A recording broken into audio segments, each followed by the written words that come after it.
po yung mga tao eh. Wow, sana all. Yes, Daddy? Opo, nandito na po ako sa school. Yung baon kong 1 million ha, send mo na. Ha? 1 million yung baon niya? No! Binasa mo yung Chanel bag ko! Sorry, Cheska. Alam mo ba kung magkano to ha? 600,000 to! Mas mahal pa to sa bahay nyo! Napakamahal naman yan. Whatever! Papabili na lang ulit ako. Salamat ka, mabait ako. Nahiya naman tong 300 peso na bag ko. Be, tara sa kantin. Nag-crave ako ng siomay tsaka ng kwek-kwek. Tara.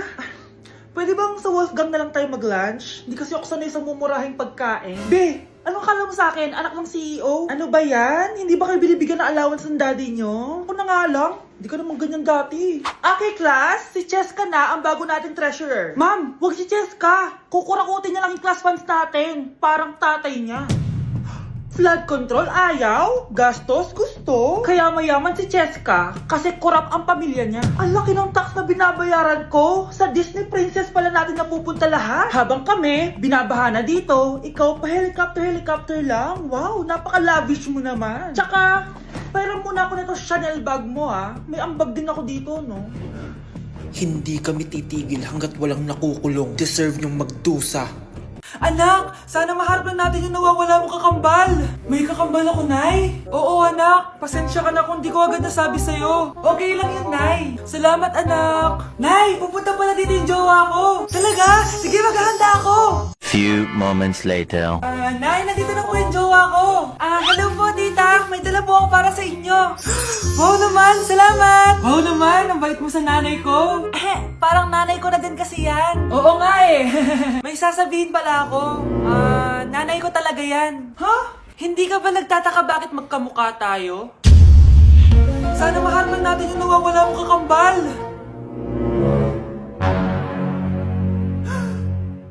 Ako, ang nawawala mong kakambal. Anak, ikaw ba yan?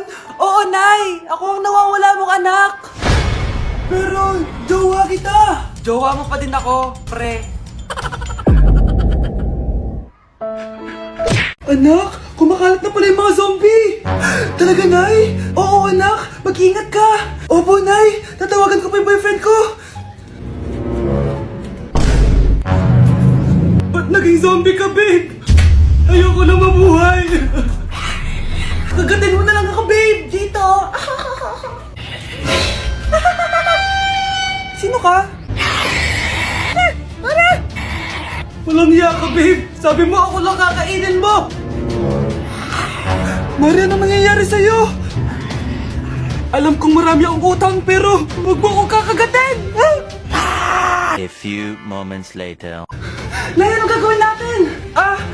Di ba yung mga zombie kapag kinagat tayo, magiging zombie din tayo? Opo, Nay! Paano kung tayo kumagat sa mga zombie? Magiging tao din sila! Talino mo talaga, Nay! Kagatin natin sila, anak! Sige po, Nay!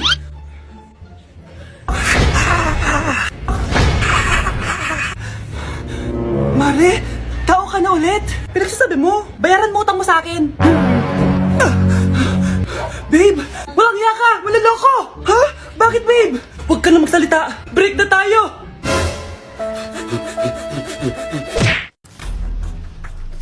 Pre, handa ka na ba? Eto na ba yung bahay? Oo, tara na, magnakaw na tayo. Parang bahay to ng crush ko ah. Bilisan mo! Eto na, eto na! Eto na. Balita ko mayayaman yung mga nakatira dito. Yayaman na tayo! Bukas. Tara na! Haha! Mukhang mahal to ah. Yayaman na ako nito.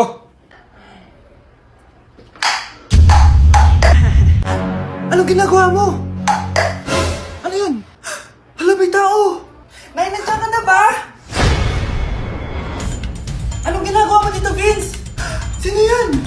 Magnanakaw yan. Narinig ko kasi yung ingay, tapos nakita ko siya nagnanakaw. Ang galing mo naman, nahuli mo siya. Jojowain na talaga kita. Jojowain? Tatawag na ako ng polis.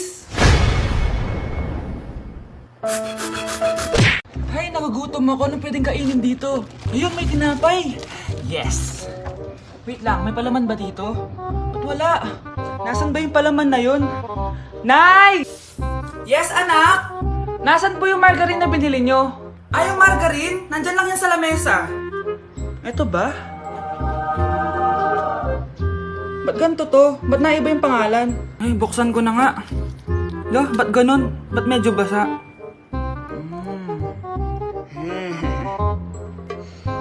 Ba't ganun? Amoy sabon? Baka bagong flavor lang. Nahanap na kaya ni Vince yung margarine? Wait lang nga. Nasaan na ba yung batang yun? Anak, nakita mo na ba yung margarine? Anak! Anak! Anak! Ano nangyari sa'yo? Ano naman kababuhan to? Anak? Yes po, Nay. Maganda ka na. Pupunta tayo na reunion. Ah, sige po, Nay. Huwag kang haharot dun, ha? Promise, Nay. Hindi po ako haharot. Few moments later. Oh, mag-bless ka muna, ha? Sige na, mag-bless ka na. Ayan na naman tayo sa pag-bless, eh. Lagi na lang nag-bless. Bless po, tita.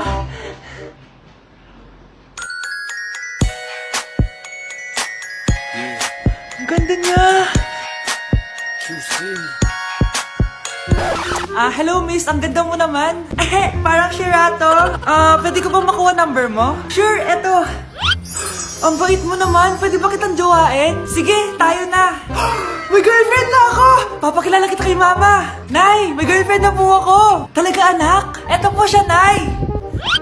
Hello po tita. Ha? Girlfriend? Pinsan mo yan eh. Pinsan? Pinsan pala kita. Hindi tayo pwede. Anak, nakita mo ba yung cellphone ng tatay mo? Nilagay ko dun sa loob ng kabaong niya bago siya ilibing. Ha?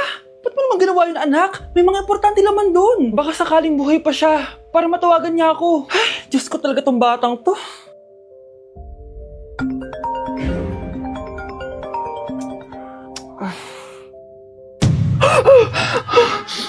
Matawag si tatay. Nay, kailangan natin pumunta sa sementeryo. Tumawag sa akin si tatay. Anak, pwede ba? Wala akong oras makipagbiruan sa'yo. Marami pa akong tatapusin trabaho. Pero Nay, pag di ka pa tumigil, kukunin ko yung cellphone mo. Tay, sumagot ka. Alam kong buhay ka. Sa lahat ng pwede kong makita, ikaw pa talaga. Jessica, tinatawagan ko lang tatay ko. Nababaliw ko na talaga, no? Patay na tatay mo, di ba? Baliw. Hindi, buhay siya. Ito tandaan mo. Kapag hindi ka pa tumigil sa kabaliwan mo, susunod ka na sa tatay mo. Sinabihan akong baliw ni Jessica tapos sinaktan niya ako. Totoo naman, di ba? Nabuhay ka. Anak, nabalitaan mo na ba? Ha? Ang alin, Nay? Patay na si Jessica. Natagpuan siyang walang buhay dyan sa may ilog. Ano? Ay, Diyos ko, kawawang bata. Tay, sumagot ka na please. Ikaw! Ikaw ang pumatay sa anak ko! Ano? Siya nga to ng away sa akin eh. Ikaw ang huli niyang kasama. Tandaan mo to. Isusunod kita sa tatay mo. Tay, hindi ko na alam gagawin ko. Sinisisi ako ng nanay ni Jessica sa pagkamatay ng anak niya. Natatakot ako. Anak, yung nanay ni Jessica. Oh, bakit Nay? Pinatay daw. Binitin sa may puno. Ano? Nakakatakot na dito sa barangay natin, anak. Sinong pumapatay sa kanila? Nay, may tao. Sino po sila? Magandang araw po. Ako po si Detective Jason. Ako ang may hawak sa investigation case sa pagkamatay ni Cheska at ng kanyang nanay. Bakit kayo nandito? Dahil dito.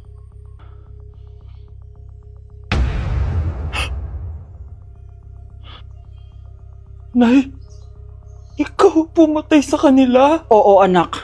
Narinig ko lahat ng mga sumbong mo sa tatay mo. Cellphone ni tatay. Pinangako ko sa tatay mo bago siya mamatay na poprotektahan kita. Kahit makapatay man ako ng tao.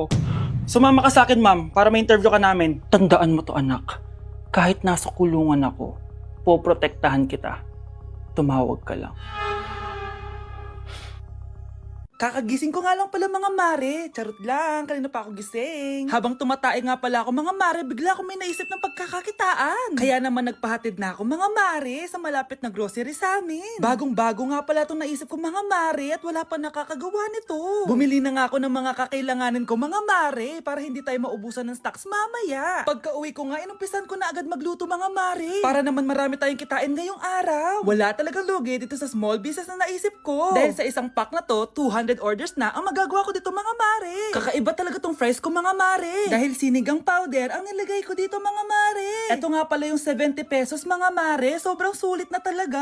Sa sobrang mura nga nito mga mare, nanganganib pa ako malugi. Pero hindi na importante yun mga mare, basta marami tayong customers. Nakakatakam nga tong sinigang fries natin mga mare, for sure dadayuhin to. Hindi na talaga nakapaghintay ang mga customers natin mga mare. Kita niyo naman sa mga mukha ng mga customers natin mga mare na masaya sila. Sobrang nagustuhan nga nila yung sinigang fries natin mga mare. Babalik-balikan daw nila to. Ang saya pala kumita mga mare, lalo na't galing sa dugot pawis. Anak, magpagaling ka lang ha. Nay, ayoko na dito sa ospital. Ang daming may sakit. Kailangan mo nang gumaling, Scarlett, para makapag-date na tayo ulit. Oo, babe. Magpapagaling ako. Hello. Kamusta na po siya? Doc. Okay naman po siya. Pwede na po ba kami lumabas ng hospital? May bad news ako sa inyo. Nay, bad news daw. Hindi naging maganda yung mga resulta ni Scarlett. 3 araw na lang siyang mabubuhay. Hindi pwede! Ayoko! Ha? Mamamatay na ako! Huwag mo sabihin yun, Scarlett. Magpapakasal pa tayo, di ba? Magkakaanak pa tayo, di ba? Hindi ka mamamatay, anak. Gagawan ko ng paraan. Hindi pwede mamatay anak ko. Hindi pwede mamatay anak ko. Tita, una na po muna ako. Gabi na rin po eh. Sige po. Wala na akong choice. Kailangan kong gawin to. Para sa'yo, anak. O anak, kainin mo muna to para gumaling ka na. Sige po, Nay. Sarap. Kain ka lang anak ha. Hello. Kamusta siya? Dok, parang lumakas ako ngayon. Talaga anak? Malakas ka na? May good news ako sa inyo. Naging okay lahat ng results ni Scarlett. Grabe, parang himala. Pwede na kayong lumabas dito sa ospital. Makakalabas na tayo ng ospital, Nay! Oo, anak! Gagawin ko lahat para sa'yo, anak. Sa wakas, nakauwi na din tayo, Nay. Namiss ko tong bahay natin. At dahil dyan, pagluluto kita ng paborito mong ulam, anak, para di ka na magkasakit. Grabe, ang sarap naman neto, Nay. Parang kakaiba yung karne neto, pero ang sarap. Kain ka lang, ha? Teka, Nay. Dumating po ba yung boyfriend ko? Nandito siya, anak. Totoo, Nay? Nasaan siya? Babe! Ayan siya. Kinakain mo.